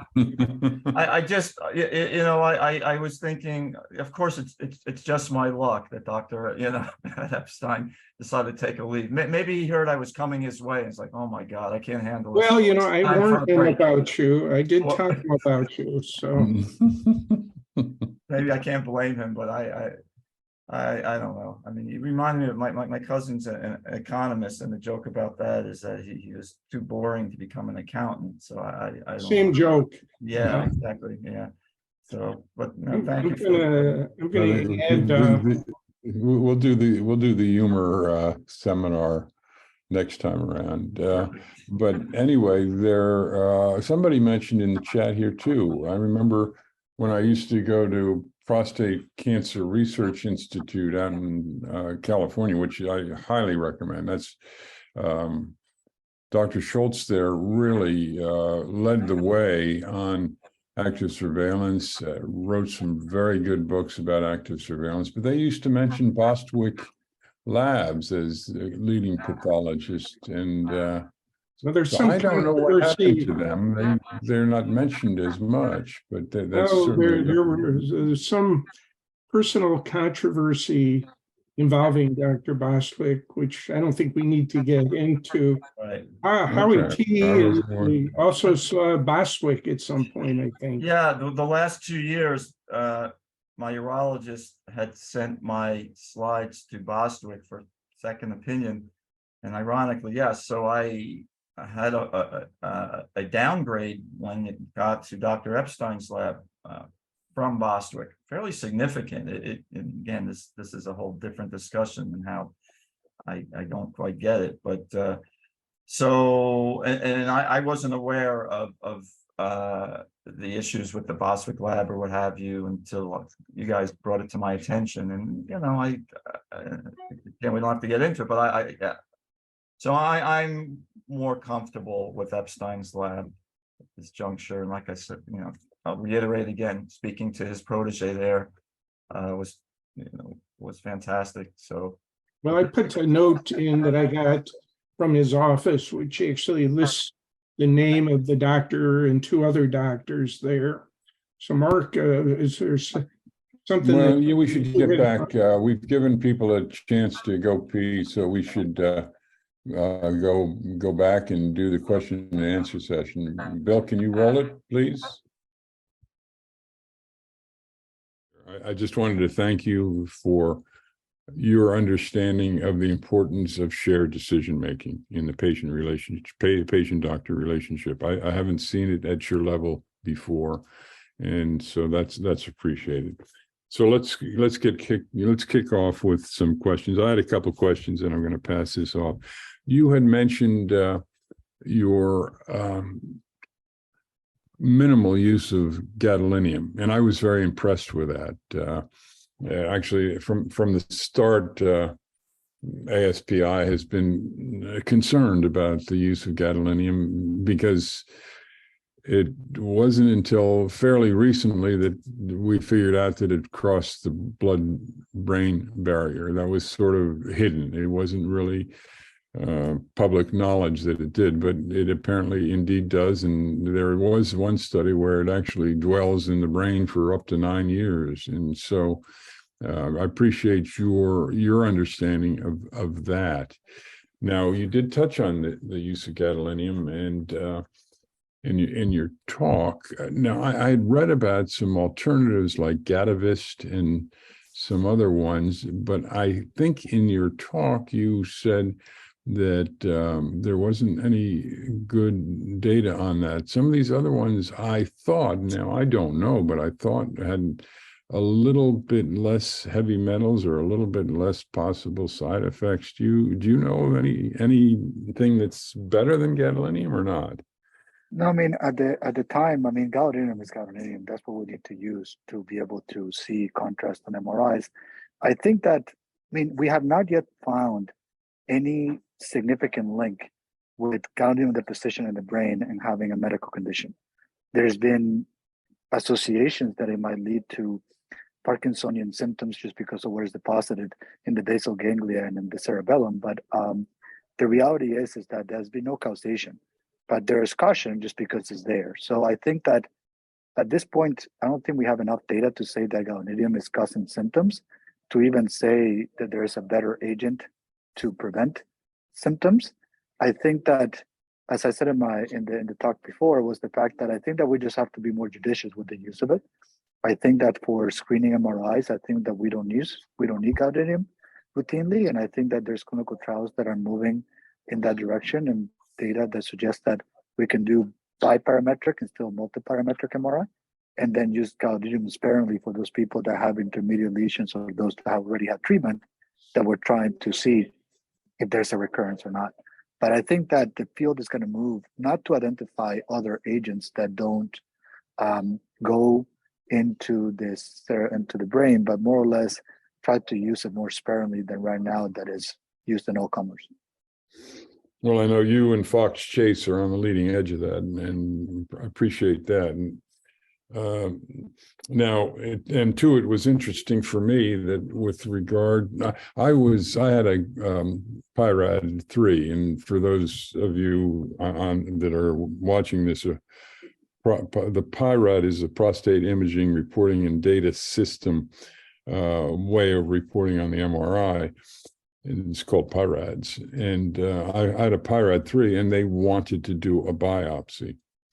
And I didn't want a biopsy because that's the number 3 is ambiguous. And so I told the doctor that, and they backed off. But I was impressed with you because you had even mentioned that you're experimenting with, maybe experimenting is not the right word, but some of your PIRAD 4s you're even allowing to continue on active surveillance. Is that correct? Did I hear you correctly? Yeah, I mean, I think that all lesions, and I tell this to my patients often, is that just because you have a lesion on the MRI doesn't mean you have cancer, like any other test. And I think that there is sometimes a fear or a confusion that when you see a lesion on the MRI, even a PIRADS 5 lesion, that is associated with cancer. I mean, the only way to prove you have cancer is to do a biopsy. But even the most aggressive lesions, PIRADS 5 lesions, the chances of having clinically significant prostate cancer is 75%. So there's still a 25% chance that can be an inflammatory reaction, focal prostatitis, or in people that have bladder cancer, BCG can show up in the prostate as a very aggressive lesion when it's not cancerous. So I think that we just have to be smart. The stuff that I was talking about, PIRADS 4 lesions, is the fact that a PIRADS 4 lesion can range anywhere between 5 millimeters and less than 1.5 centimeters. And I think that in some patients that have those very, very small PIRADS 4 lesions, I think that with a decent PSA density, of less than 15 or definitely less than 10%, you can follow those lesions without jumping into prostate biopsy just because it's there. If they have reassuring PSA kinetics and PSA densities. And I think that because a lot of those patients, even if you diagnose them with a low volume Gleason 7 prostate cancer, that might drive patients to treatment where they potentially can be watched. And so that's what we're trying to looking here to see if we can potentially avoid, or what is the diagnostic yield of avoiding a biopsy in those patients. Terrific. So I have one final question. And there was a recent New York Times article based on a study that indicated that, as we know, with the Preventive Services Task Force, we end PSA at the age over 70. When you get to be over 70, it's no longer mandated. It's not mandated anyway. It's at the request of the patient, really, at this point in time that you do the PSAs. But we've had 2 of our board members who have had PSAs over 70, and they learned from the outcome and the biopsies of the metastasis of the cancer, and they moved up to a Gleason 8. And so they had treatment, and had they not had PSAs over 70, who knows what would have happened. So does Fox Chase, or do you have an opinion on getting PSAs over the age of 70? I mean, I think that it's like getting a PSA and screening patients. When you have the discussion with a 45-year-old patient, 50-year-old patient, you have the same discussion with a 70-year-old. I mean, we have pretty good data that shows that if your PSA is less than 3, at the age of 70, the chances of you getting prostate cancer or severe or aggressive prostate cancer is quite low. That being said, it's not zero. So it's a shared decision making. I mean, I think that checking a blood test every year doesn't hurt anybody. I think that where we get into a fussy situation is when people are getting PSAs in 90-year-olds and 95-year-olds. And I mean, at that point, we know that we treat prostate cancer to patients that have at least a survival benefit of at least 10 years. I don't treat prostate cancer now because the patient's going to met out in a year to 2 years, is to prevent a metastasis in 10 years. And so I think that we have to keep that in mind. And so I think that it can be used sparingly in the right patient. I mean, a healthy 70-year-old boy has very longer longevity than an unhealthy 50-year-old. So I think it comes from a case scenario. So I think that we cannot just be making blank slates that people should not be screened. I think that it becomes a discussion between the patient and the doctor about how they feel about continuing the screening, or maybe even make it less invasive, do it every 3 years. The problem is that when you start doing things every 3 to 5 years, then it's the onus of the patient to remind the doctor to check it. When it's every year, then the patient knows that they're getting done in the regular labs. And so it becomes less of something to remember, something that does done some more routinely. So that's the issue that I have had when I tell patients to just extend their PSA testing 3 to 5 years down the road, is that we end up forgetting just because time. Yeah, there's no easy way to calendar that. Yeah, exactly. Right. Martin, did you have some questions you wanted to ask Dr. Correa? Martin Gerwitz, by the way, is on our board and is a consummate researcher. I'll say that about Martin. He's going to turn his microphone on. Turn your microphone on, Martin. It's off. You still there, Martin? Should we move ahead and he Yeah, can move ahead, Martin. You'll have to catch up then. He had some system issues earlier. Okay, go ahead, Howard. You go ahead, and we'll come back. Okay. You'll have to introduce Martin later. Then. Here's Okay. Martin. Hold on, he's back. Oh, Okay, go for it, Martin. Okay, thank you. Thank you, Dr. Correa. That was a wonderful, wonderful presentation. So to address some of the aspects of your talks with the Smiths,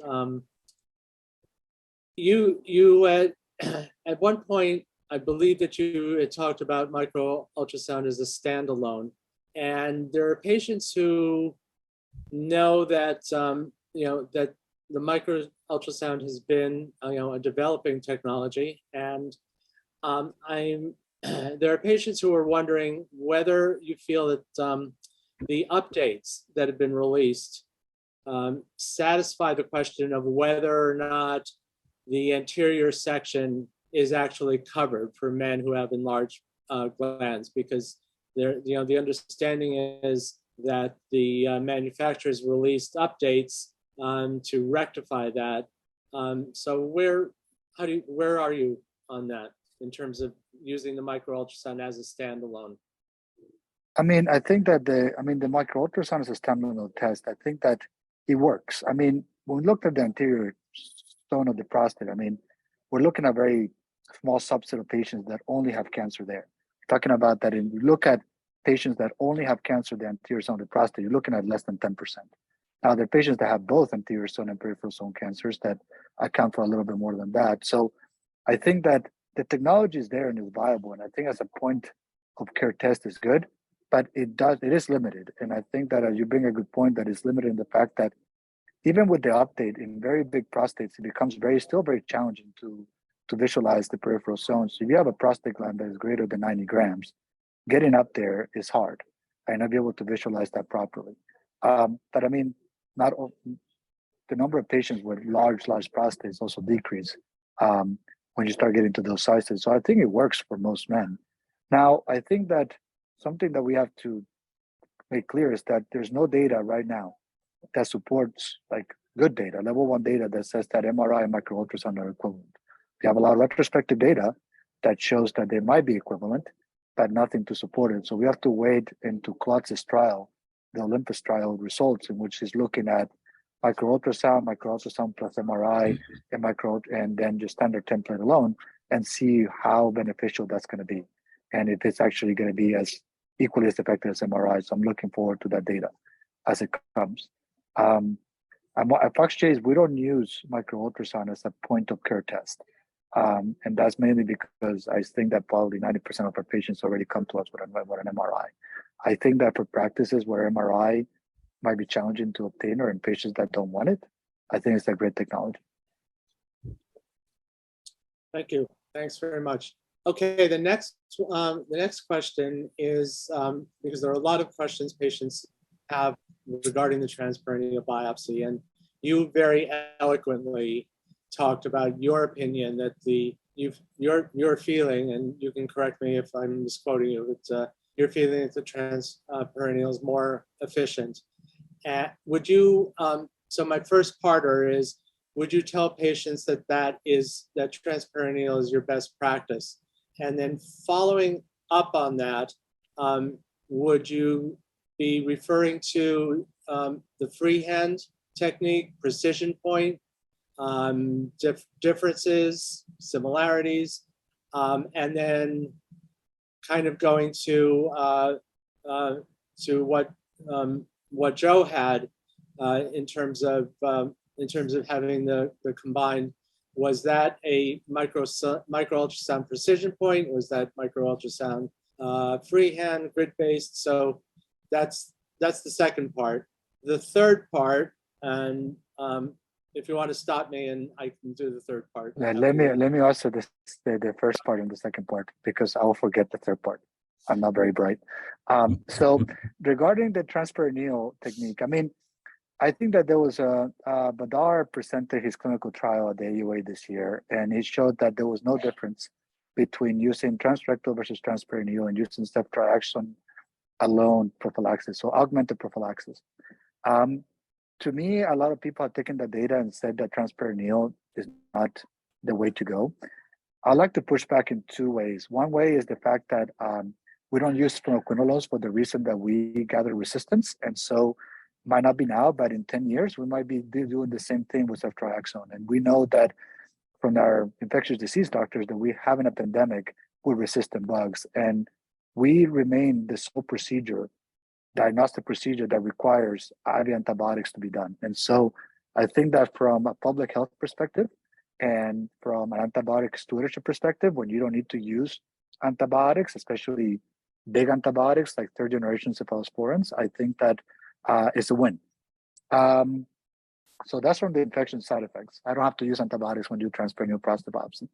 Now, another thing that people tend to some way don't focus on is the fact that you don't have to deal with rectal bleeding. It was not uncommon for me to have to leave a probe in the rectum for either a couple of minutes or even inflate a Foley balloon in the rectum to stop an internal hemorrhoid that was bleeding. And the patient also had to deal with clots coming out of their anus for a couple of days. You don't have to deal with that in the transperineal approach because you're not going to the rectum. So that's something that people don't tend to focus about. That is a great benefit, at least for me and my patients. I mean, I think that I'm not going back to transrectal. I mean, I think that over time, as people get trained into the transperineal, they will see it as a more beneficial way of doing a biopsy, a cleaner way. And also the fact that people, if they want to do transperineal, they don't have to buy a fancy fusion machine or keep those machines up to date on their practices. We can do cognitive fusion very well transperineally, which is very hard transrectally. And that, to some degree, I don't use the fusion system anymore. And our hit rates, we looked at them very carefully, and they're 100% the same. So we don't miss significant lesions by using cognitive fusion in the transperineal way. So I think that for that reason, I think the transperineal is probably the way to go for those reasons. Now, your question about freehand versus precision point, I think that it depends on the physician's experience. I'll tell you that when I started, I used the precision point because it's kind of like having training wheels. When you are adopting the technique, it keeps your needle in line with the ultrasound, and it makes the procedure faster and that more convenient to the patient. It makes it a little bit less hard on the physician to get it done. The precision point is expensive. It's $200. I mean, when you do it freehand and you angio catheters, that's $15. So from a price perspective, it helps when you don't have to use it. But also, I think that it helps to me when I'm actually doing at my targeted biopsies, I can switch from one to the other without having to remove the needle off the perineum because it's not attached to the device. And so that helps me look at that area more carefully because you're decoupling the ultrasound from the needle when you use the freehand technique. In regard to the question to Joe, so Joe's lesion was used and was found on the microultrasound. And the microultrasound has this grid that we use that attaches to it that then kind of marries to the image that we have in the machine. So he had wasn't the precision point, but he did have a grid assisted biopsy for that area. The problem with the microultrasound and doing transperineal prostate biopsies is that there's a little bit of a delay in the image, and it's not tremendous, but it's noticeable. So when you're trying to find your needle in real time, having that delay takes longer time to do the biopsy. So doing an entire template biopsy with the microultrasound is hard. And two, the device is heavy. And so you start getting tired of holding that device in your hand when you're doing a longer procedure. So for that reason, when we have someone that has a lesion, we do the biopsy with the microultrasound, the double lesion microultrasound. We do the targeted with the microultrasound, and then we switch probes, and then go ahead and do the template biopsy with the regular standard probe. What was the third question you had? Actually, you answered it because it was regarding around the early detection guidelines that were just released, and the fact that the AUA is not yet convinced to present the transperineal biopsy as being more efficacious than the transrectal. So you answered that. So thank you. No problem. Moving on, you referred to systematic biopsies and in the same vein as random. And there are a lot of patients that are unclear and get confused. And sometimes it's between oncologists and urologists regarding systematic versus the definition of systematic versus random. And what is explained is that the difference is that systematic is using that there's a use of a grid. So can you elaborate for the patients who are confused the difference between, the systematic, if there is, the template used for systematic, or is it just a fancier word for random? Yeah, I mean, I think that so systematic biopsies and random biopsies are the same thing. So I think that we have to look at the history of prostate biopsy and the way the prostate biopsy was done. So up until recently, we used to do systematic, aka random biopsies on everybody because we did not image the prostate. And so, the templates for that are very much historical. Initially, we had sextant templates, meaning that we had 3 biopsies on the side. Then there was studies showing that we had to go to 12-core biopsies because the diagnostic yield was heavier. So that meant two biopsies per each region of the prostate. So that's when you see the lateral medial at the base of the vein at the apex. And now with transperineal, the templates are going even crazier because everybody has a different template that they use.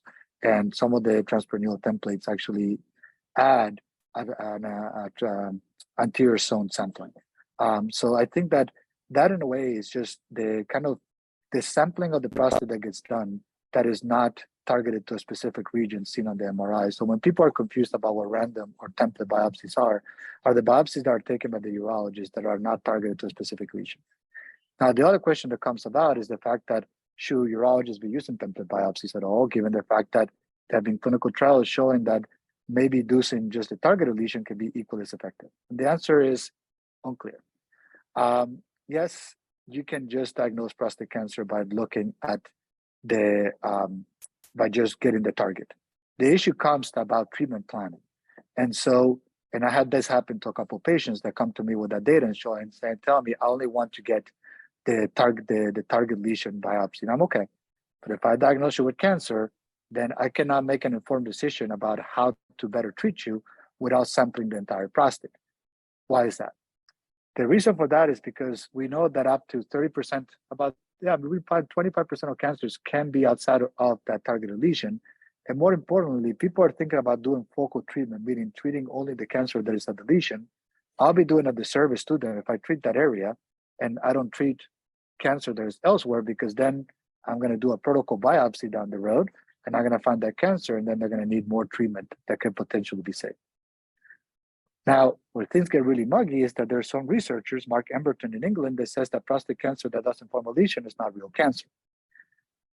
That I don't know what to say about it, because the group at Michigan had shown that genetic drivers are the same for both sides. And I have diagnosed people with Gleason 8 prostate cancer in template biopsies where they only had Gleason 7 in the target. So I'm very conflicting on that statement just yet. Is not been kind of doesn't have a lot of data behind it, if I make myself clear.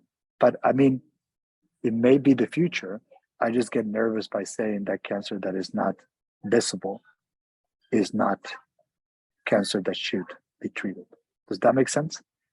Absolutely. And It might be open another kind of worms by saying what I just said, but I think there's a lot of this stuff is being talked about in the patient community. Well, I personally think it's okay to open a can of worms, and I appreciate your transparency. It's very refreshing. I have one more quick one. Can I go with it, guys? On reading MRIs, back to the imaging. Dr. Correa, I appreciated your speaking of your colleagues in terms of their abilities in reading, MRIs. But, I think we all know, and patients certainly know when they do their research, that not all urologists share similar skill sets, in that regard. So, as you cogently expressed, not all PIRADS 4 lesions should be biopsied when you were talking with Mark. And, I'm sensing that you're one in a pack of, many others who would disagree with you, especially with regard to the AUA guidelines, because, it's MRI is not included in the management protocol. So, you're, in effect, when you said, you expressed the fact that patients, will tend to avoid urologists in that regard, because many of your colleagues, automatically take the PIRADS 4 and say to their patient, well, you got to have a biopsy no matter what. So is there anything that you feel that you can do or you can contribute with your colleagues, or are there any studies that you know of that can clear this up? So yeah, so in the PER collaborative, I am the leader of the I lead the biopsy working group, and I think that part of something that we're actually instituting right now is using negative prostate biopsy as a quality metric. So we're going to start following patients and see the practices and the number of people, see how many negative prostate biopsies you get in by practice. And the reason for that is because, in my opinion, a negative prostate biopsy was probably a necessary biopsy. And I think there are things that we can learn to avoid it. Sometimes we can't. And there's that patient with the rising PSA that makes everybody nervous. And we're like, well, let's do a kind of saturation biopsy to make sure we're not missing something. But I feel like it's still, in a lot of practices, a lot of people are still using the PSA of 4 need a biopsy kind of mentality. And at least a lot of people having negative prostate biopsies and putting themselves at risk for sepsis or complications, because we know that if you take the sepsis equations out of the way, I mean, it's an invasive procedure and people can have hematuria and retention issues outside of the infection rates. So, and that is going to build in the pond that once we start using that as a quality metric and trying to find a number, we don't know what that number is, but a number that everybody can agree upon that people should hold themselves accountable to, say 20%, 15%, 10%, I don't know. Then start looking at how can we get that number lower. And that's when it comes to looking at PSA density, PIRADS lesions and stuff like that. Because once we start telling patients that before a biopsy, you should get some sort of imaging, or telling physicians, and once the imaging is there, we can tell them, well, you don't need a biopsy for everybody, regardless of the imaging lesions. If the PSA density is X amount, and if the PSA is stable, you can avoid. I mean, I think that there's a lot of work that needs to be done. And I think that this idea of negative prostate biopsy as a quality indicator is going to be a little bit too radical.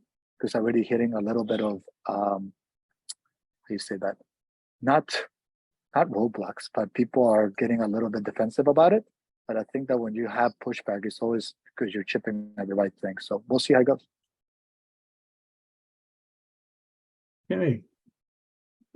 Should I go? You're up. Okay. Let's see. I guess Joe will be in the power hitter's seat. I'm I'm the the number clean, three I'm cleanup. batter. I have cleanup. Cleanup, yeah, definitely. So thank you, Dr. Correa. Good to see you. All right, I'm going to move a little bit away from the imaging issues. Mhm. I just have a couple of quick questions. We hear a lot about biomarkers and liquid biopsies. I just wonder, can you explain what they are and who are they recommended for? Are they recommended for low-risk patients? Are they recommended for favorable intermediate risk patients? Do you mean the genomic classifiers like the Polaris, SelectMDx, No. Deciphers, and stuff like that? No, maybe Joe can explain it a little better than I did. Like the Select and the Exo. Okay, the SelectMDx and like the ExoDx and stuff like that. Yeah, Right.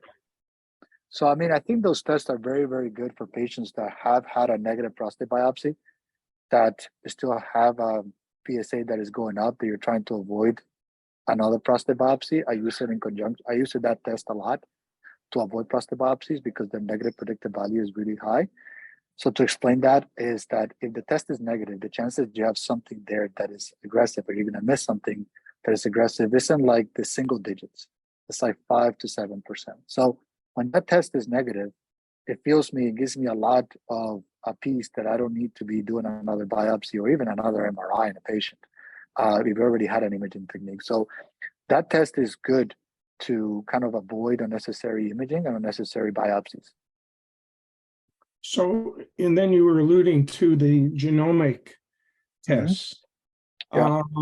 How are they different from a DNA test? I mean, isn't it just checking the DNA of the tumor? And who is a good patient for genomic testing? I mean, are low-risk patients, should they be having this sort of testing?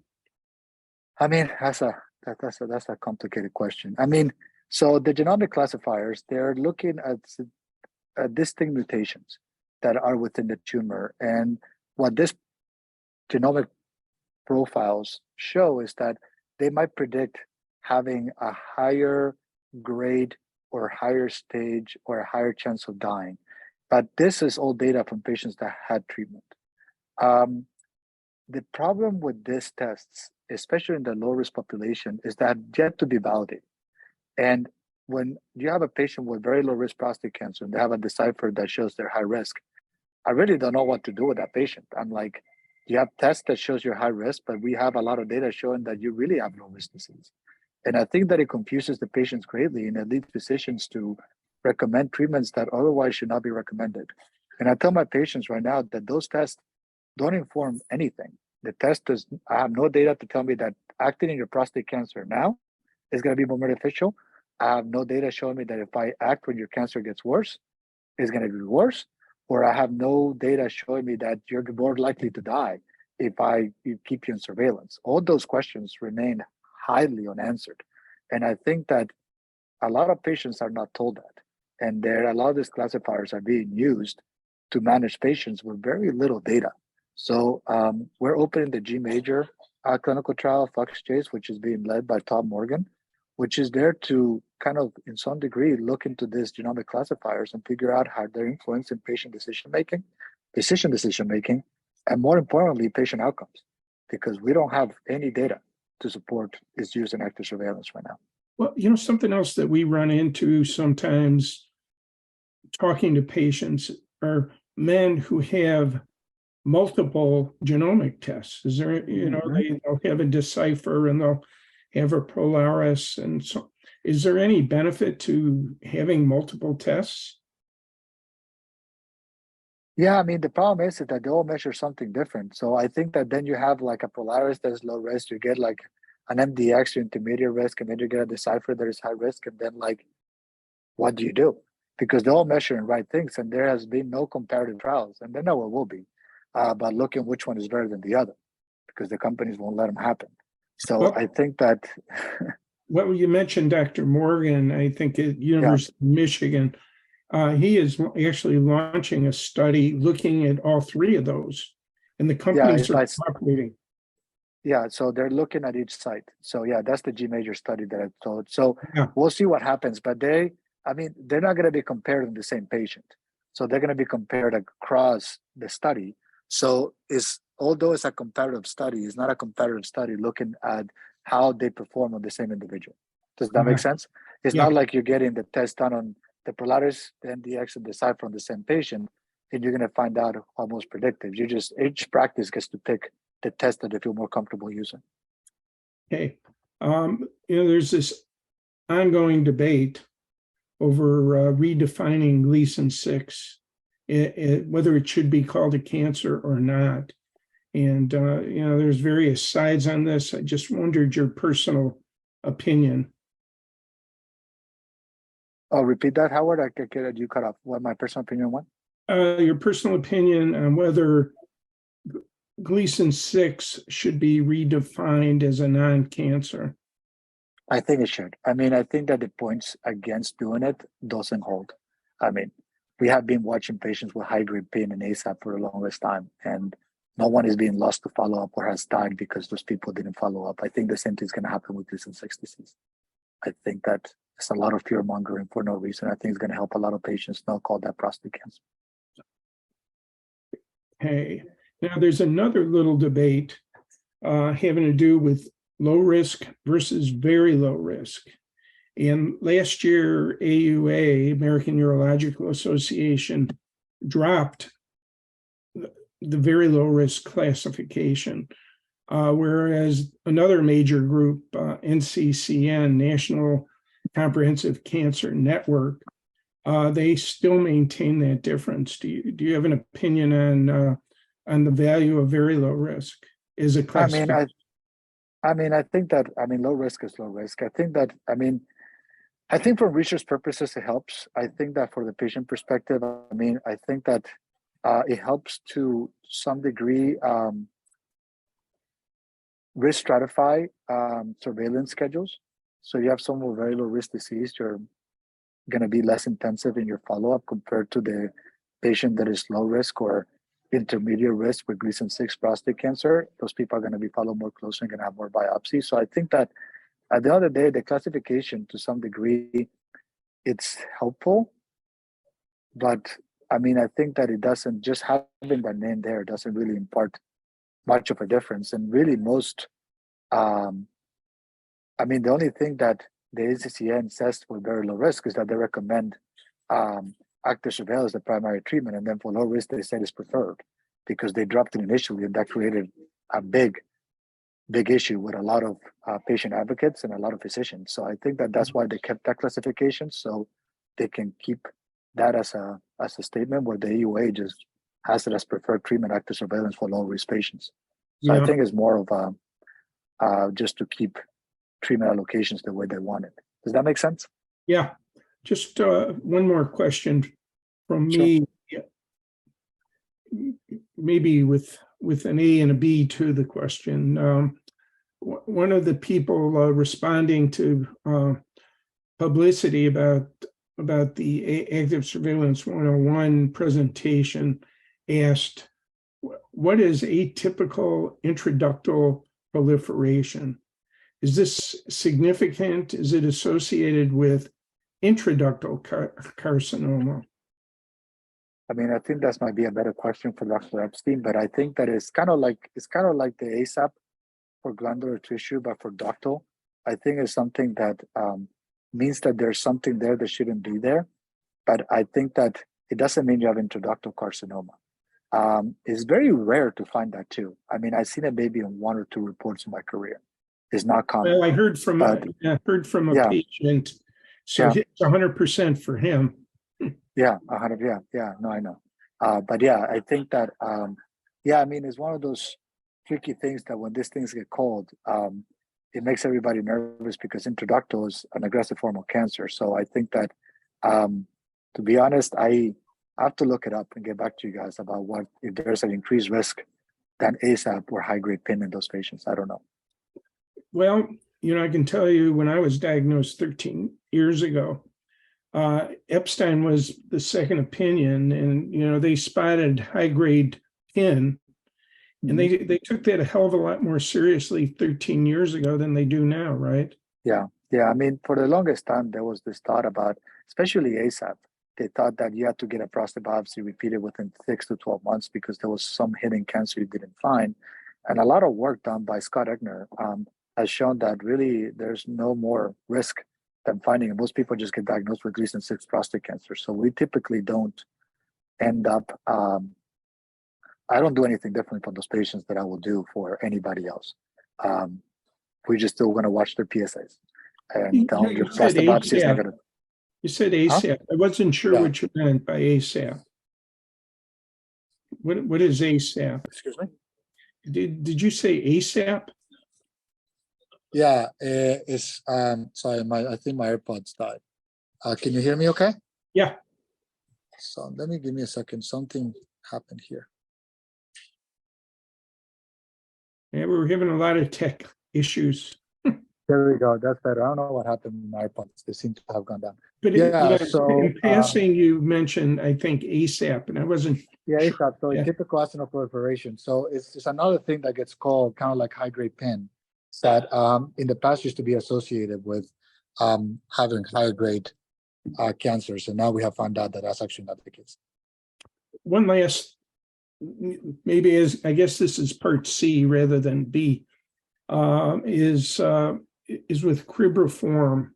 There seems to be some distinction between high and low levels. And is high bad and low okay, or what's the difference? No, I mean, I think that, cribriform pattern, I think it informs that if you have that, there has been suggestions that cancer can definitely lead to systemic disease, and usually is associated with higher stage prostatectomy. So I take that seriously. I don't take it by high as low, but if it's present in someone that has intermediate risk prostate cancer, I tend to be a little bit more worried about putting those patients in surveillance than someone that doesn't have it. So that's probably one of the features that I watch for when I'm talking to patients that have intermediate risk prostate cancer that I'm talking about putting them on surveillance. Cribriform does make me nervous. Just the presence of it, if it's low or high, I don't get that reported on my specimens, but just the presence of it does make me a little bit more nervous and cautious. Steve, I'm going to turn it over to Joe. Joe, I think is hitting cleanup here. Yeah, I've only got a couple that we didn't hit on yet, because some of the things in my list include the biomarkers and such. You had made an initial comment about focal therapy and some of the considerations, that might lead to or lead against focal. So, I think that focal therapy is an evolving treatment, and I think that patients need to be has to be disclosed that the data is still gathering.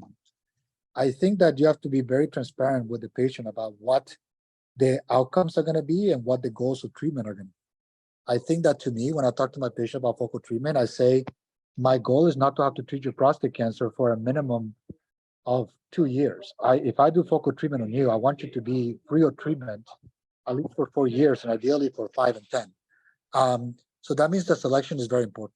And that's why I tend to do mapping biopsies in my patients, because if I find a higher grade cancer 6 months to a year later, and that patient needs a secondary treatment, then I feel like that patient probably did not get helped. The question is always, like active surveillance, is what is the risk of the patient? What risk the patients are willing to tolerate? And that's going to be based on the location of the lesion, about what salvage treatments might be affordable to them. If the lesion is very close to the sphincter, especially in the apex, I tell my patients that they might be seeing a higher risk of incontinence if they have radical prostatectomy. So I tell them if we have a recurrence, I might sway them towards having radiation treatment. If it's posteriorly and close to a neurovascular bundle, I tell them that there's a chance that we might not be able to see the neurovascular bundle, but for that patient, that might be something that they might consider if I can give them 5-10 years of treatment. So I think it's an evolving treatment landscape. I think that the discussion about treatment or no treatment of MRI visible disease is going to hopefully show in the future where that's going to land. But in me, I mean, I tell my patients they're in my hands, they're very highly selective until at least I can be sure that I'm not just leading them to have multiple treatments, because multiple treatments on the patient, I'm not helping them. Does that answer your question, Joe?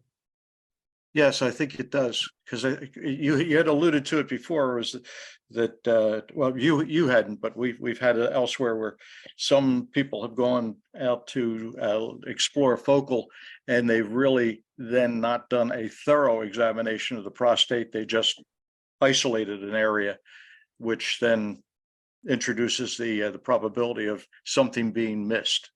Yeah. I mean, I just had a patient that had focal treatment maybe a year and a half ago, and they came to me to see me because they only had a PARADS4 lesion that had come back, and we did a mapping biopsy because the hope was to do refocal in that lesion, but we found Gleason 8 prostate cancer in the other side of the prostate, and that was within 18 months. And so the reality was that cancer was there all along.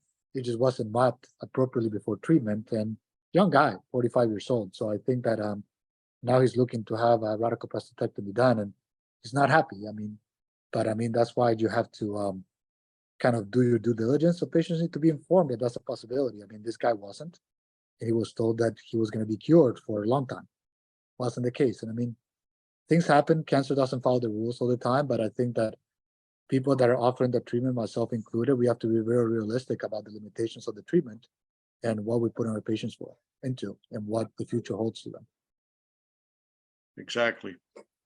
The other comment that has been coming up occasionally in a lot of our support groups as well, and you did allude to it a little bit in your presentation, as well as the PSMA PET, where that fits. I know that initially it was being looked at for advanced cancer patients and recurrence, and now apparently there's also some exploration about using it for earlier staging considerations. So, I mean, I think that I tell my patients that the PSMA PET is a great test to look at disease outside the prostate. If you're thinking that you're gonna if you're looking for metastatic disease, it's a great test for that.